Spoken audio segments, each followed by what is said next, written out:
திலச்சு நிக்கணும் உலுக்க நீ அடி பொண்ணே டெல்லுலு டெல்லுலு மை delusional சொல்லுலு வெந்திப்பு பெண்ணே ഞാൻ still on you delulu delulu N traditional சிலபு என்னென்னும் கண்டாலும் I on you delulu delulu my delusional சொல்லுலு வெந்திப்பு பெண்ணே ഞാൻ still on you delulu delulu N traditional சிலபு என்னென்னும் கண்டாலும் I on you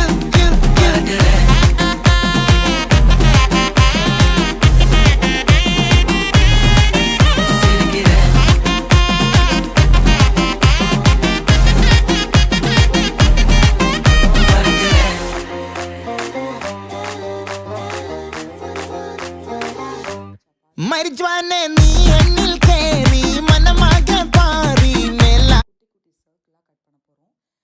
பெரிய சப்பாத்திலையும் இதை பண்ணலாம். பட் நான் இன்னைக்கு வந்து குட்டி குட்டியாக கட் பண்ணிக்கிறேன். இதை வந்து தோசை டவாவில் சப்பாத்தி மாதிரி போட்டுக்கலாம். பட் ரொம்ப இந்த மாதிரி சுட வேண்டாம். ஸோ லைட்டாக ரோஸ்ட் பண்ணால் போதும் முன்னாடியும் பின்னாடியும். ஸோ இந்த மாதிரி திருப்பி போட்டு நம்ம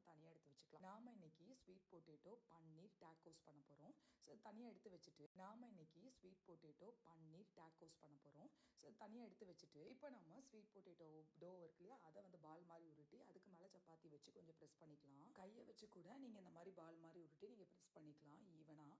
இது மாதிரி எல்லா சப்பாத்திக்கும் இந்த மாதிரி நல்லா ப்ரெஸ் பண்ணிவிட்டு எண்ணெய் ஊற்றி பின்னையும் திருப்பி போட்டு நடுவில் வந்து சீஸ் வச்சு பாதி மாத்திரம் க்ளோஸ் பண்ணிக்கலாம். அப்போ தான் அந்த சீஸ்லாம் மெல்ட் ஆகி சூப்பராக இருக்கும். இதை மாதிரி எல்லா சப்பாத்திலையும் பண்ணி சீஸ் மெல்ட் ஆகிறதுக்காக ஒரு மூடி குக் பண்ணிக்கலாம். ஸோ ரொம்ப நேரம் குக் பண்ண வேண்டாம், டக்குன்னு நம்ம சீஸ் மெல்ட் ஆயிரும். ஸோ அப்போ மறுபடியும் திருப்பி போட்டு இன்னொரு தடவை நம்ம வந்து குக் பண்ணிக்கலாம்.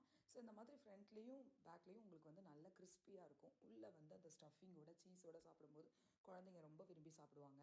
ஸோ இப்போ இந்த மாதிரி எடுத்துட்டு இதோட சீஸ் பால் வந்து நான் ஸ்நாக்ஸ்க்கு வச்சுருந்தேன். ஸோ ஹெல்த்தியான ஒரு லஞ்ச் பாக்ஸ் ரெசிபி தான். எப்படி இருக்குன்னு ட்ரை பண்ணிட்டு சொல்லுங்கள்.